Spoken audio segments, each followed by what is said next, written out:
Alright, so ayan mga lods, meron po tayong microwave dito mga lods. Ayan, kung napapansin nyo mga lods, naka-plug na po siya mga lods. Okay? Kita ko lang po sa inyo kung ano po nangyayari dito sa microwave po mga lods. Ayan po, gumagana po yung kanyang digital mga lods at biglang namamatay mga lods. Ayan. Pero hindi po namamatay yung power mga lodi. Ayan. Okay? Ayan. Nag-i-stop. Bale, nag-i-stop lang po siya mga lods. Pero yung power niya, okay pa rin po siya mga lods. So ayaw niya lang mag-start mga lodi. Okay. Yan.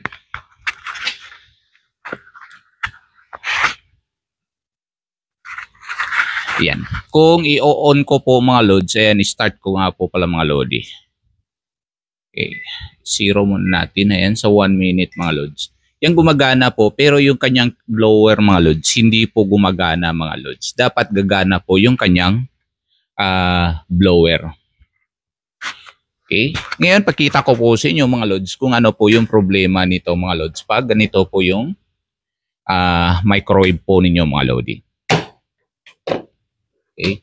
Siguraduhin lang nakatanggal po yung kanyang plug mga lods. Okay? Bago po natin galawin yung loob niya mga lodi. So yan. Okay? Kung bubuksan po natin mga lods yung kanyang pinto mga lods. Ayan. Buksan ko po yung pinto. Ayan. Naka-open na po siya mga lods. Ito po yung pangalawang switch. Ito yung unang switch. Kung iti-test po natin mga lods, ayan, gamit po ng ating daliri mga lodi. Ayan. Gamitin po natin ng test pen. Yan. Ibig sabihin ito okay to mga lods. Pero itong isa mga lods, yan o. Patay po yung isang switch mga lods. Ito po yung door switch niya mga lods. Yan o. Patay na po siya mga lodi. And dito sa baba mga lods, yung pangatlong switch niya mga lodi. Yan. Malutong po siya mga lods. Sa una,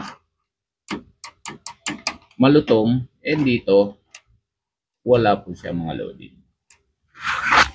So, ibig sabihin, ang problema niya lang mga lodi, dito lang po, itong switch niya lang ang problema mga lods.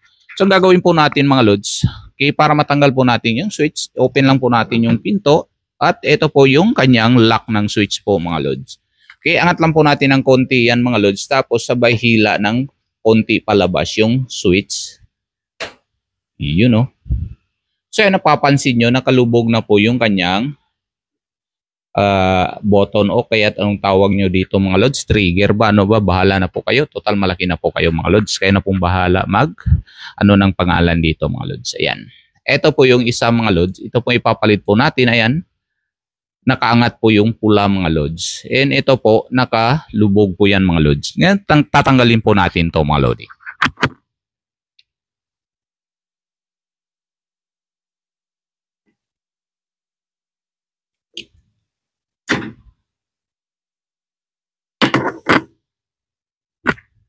So yan. So natanggal na po natin mga lods. So ilagay na po natin yung switch na ipapalit po natin mga lods. Ayan. Yun. Nilagay na po mga lods. Bali itong switch po mga lod ay normally open po ito mga lodi. Ayan, kung napapansin nyo dito po makikita yung sign ng switch niya mga lods. So yung switch na ito mga lodi ay normally open. So papalitan po natin ng normally open na switch mga lods. And sa pagbalik po nito mga lods, okay, ganun pa rin mga lods, pero medyo mahirap lang po maibalik ito mga lodi. Mas maganda po kasi mga lods kung tatanggalin po natin yung kanyang holder.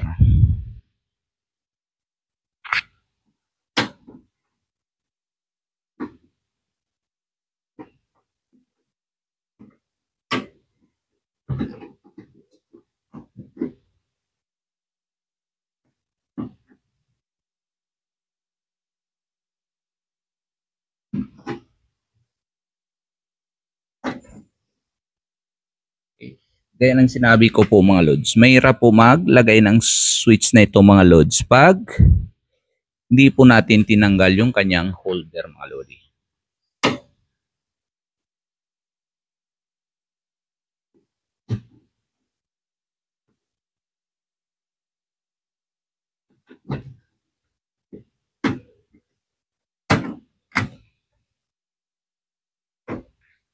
Okay, sa loob po kasi yan mga lods, mayroon po yung butas dito mga lodi. Eh, nakalimutan ko lang po sabihin sa inyo mga lods. May butas po yan mga lods. Ito yung butas niya mga lodi.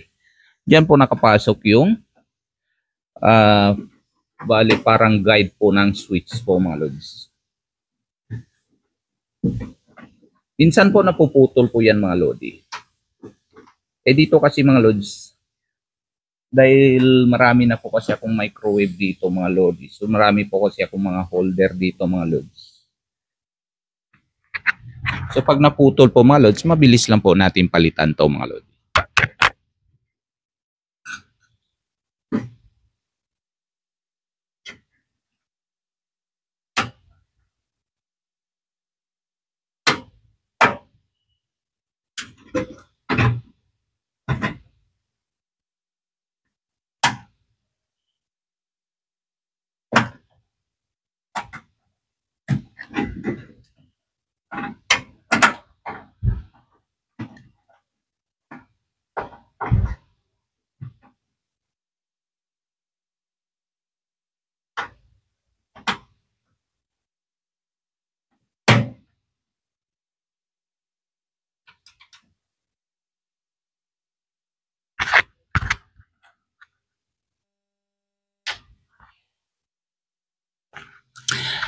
So yan po mga lods, nailagay na po natin. Medyo nahirapan po tayo dito sa paglagay mga lods. Pero at least naipasok na po natin yung switch niya mga lods. So ngayon gagawin po natin mga lods, itetest po muna natin to mga lodi.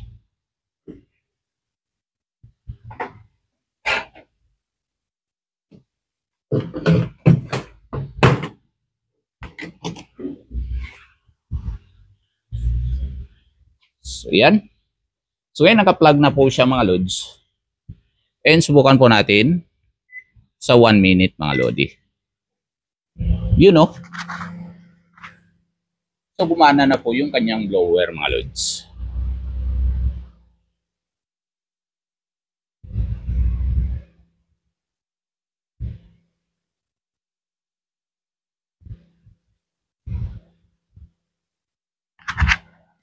Ayan, tanggalin lang po natin at ilapit po natin yung camera. Ayan, gumagana na po siya mga lodi. Hindi na po siya i-stop po mga lods. You know. Okay, naririnig nyo mga lods. Tumutunog na po yung kanyang blower mga lods. So hintayin na lang po natin matapos tong 1 minute na pag-test po natin mga lods. So yan.